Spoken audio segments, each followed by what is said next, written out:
While everything was going quite well for the past 2 years, even with the pandemic, food on the table, properties being bought, assets acquired, a creeping aftershock is now being felt by US citizens, with prices across the board rising. What is happening, and what has caused this to happen? Inflation has hit the country, and the Federal Reserve says that by the second half of 2023, according to their forecast, prices will have increased by a further 6.8%. But they are somewhat to take the blame for it as well. The Federal Reserve is America's central bank. Their main job is to preserve the dollar's purchasing power and set interest rates that are beneficial to the general public. They are meant to reduce inflation and increase employment. Essentially, everything they are to do is to stand by all its citizens. However, with a task like this, we cannot expect them to always make the right call for such a massive task to execute, especially with what happened in the last 2 years, as COVID challenged the globe. It's never easy for the Fed. They don't just ask questions like how much inflation there will be in a year or whether they should initiate interest rate hikes as forward guidance. They also need to answer, what should we do about it? They also require reforms. They need people who experience the effects of monetary policy, not just economists with PhDs who have never worked in the real world, are apathetic toward life, and are not impacted by the zero interest rate policy that makes life harder for savers without access to a lifetime public pension. On the bright side, experts praise the US central bank because it has proven itself to make crucial choices that have improved the economy throughout history. They cite the robust credit provisions during the 2020 recession as evidence of this, as millions of individuals were kept afloat while the world came to a standstill. The bank also maintained a balance of low unemployment, low loan rates, and low inflation for more than 30 years. This stability boosted employment while limiting price hikes. This is an outstanding feat to achieve, but still, they are prone to errors from time to time.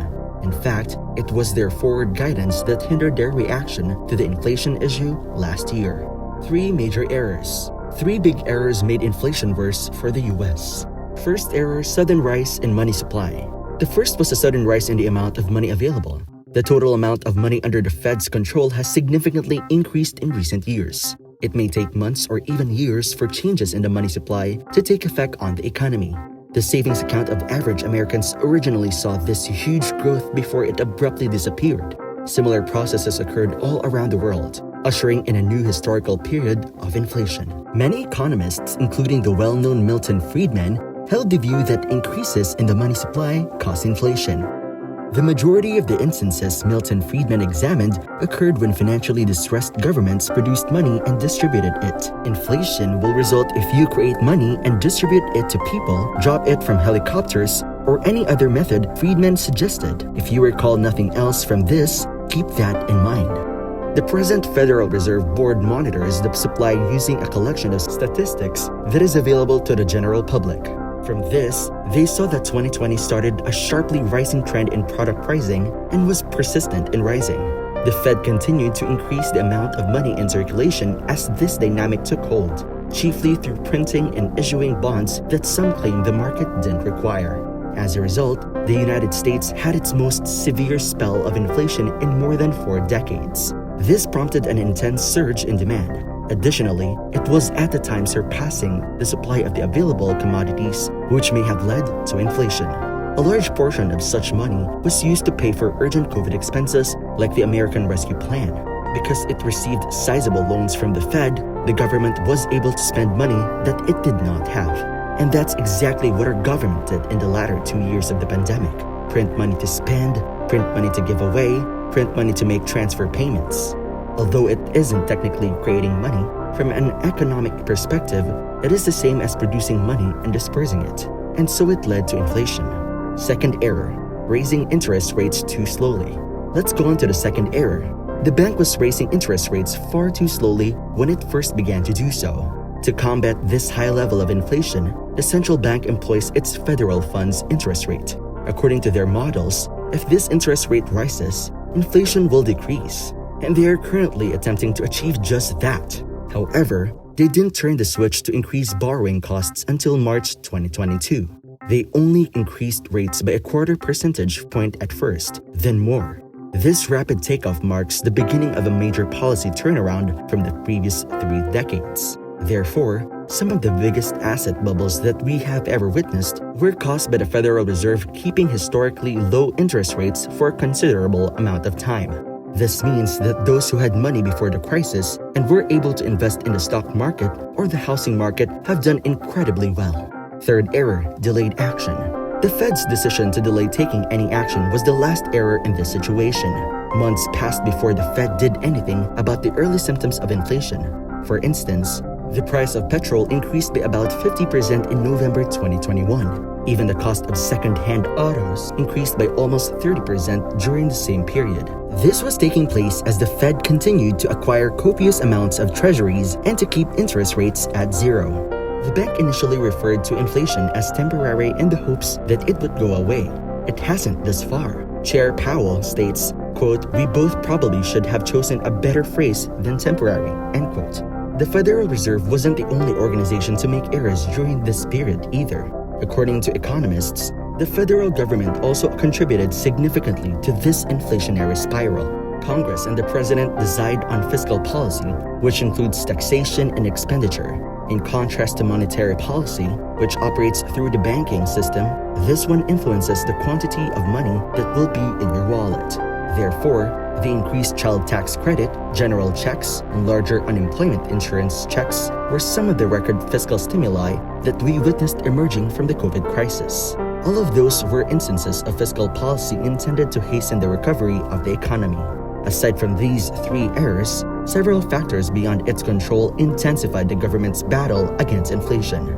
These black swan events in the 2020s, as economists would call them, include COVID, disturbances in the supply chain, Russia's full-scale invasion of Ukraine. The Federal Reserve is consulted by the United States government when it has to respond to these occurrences. And whatever the Fed chooses will have an international impact. This is so because a lot of firms utilize the Fed-controlled US currency to settle transactions. As a result, a significant transmission mechanism spreads the American monetary policy across the rest of the world. The US dollar is used in 88% of all transactions worldwide, and Fed policy determines where it is located. Therefore, nothing they do is limited to the American economy. The global economy is impacted. As this is the case, it is certainly challenging for the Fed to deal with these unforeseen shocks while it navigates other unknowns. As if things weren't bad enough already, economists say that the Fed's capacity to restore order without causing a recession has diminished recently.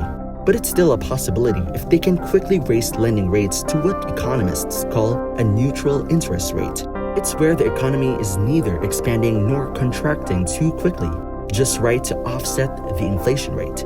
This neutral rate is dictated by the real interest rates. If inflation is high and will stay high, it just follows that the neutral interest rate will likewise be higher so that the Fed can receive a bigger return to adjust for the rising cost of things and therefore stabilize the economy. Although what the US is facing right now with inflation is seemingly insignificant to the peaks in the 70s and 80s, the historical accounts of these decades may be instructive for our generation of central bankers. Though errors may be rare, they still would have a significant effect, just as their wise decisions have given significant effects not only on the nation but on the whole world. What does the Fed need to do? They need to bring the hammer down. They need to remain steadfast and persistent in ending inflation as Paul Volcker did rather than delaying the most probable outcome. There would certainly be sacrifices made to end this soon. They will face speculations and backlash. But at the end of the day, the Federal Reserve's job is to develop monetary policies that will serve the interests of both investors and US citizens. That is what they need to do. And it's all in a day's work. Feel free to jot down your thoughts in the comments section below. If you enjoyed today's video, please leave a like. And if you want to stay updated on our posts, hit that subscribe button as well. This is Market Thrive, signing off.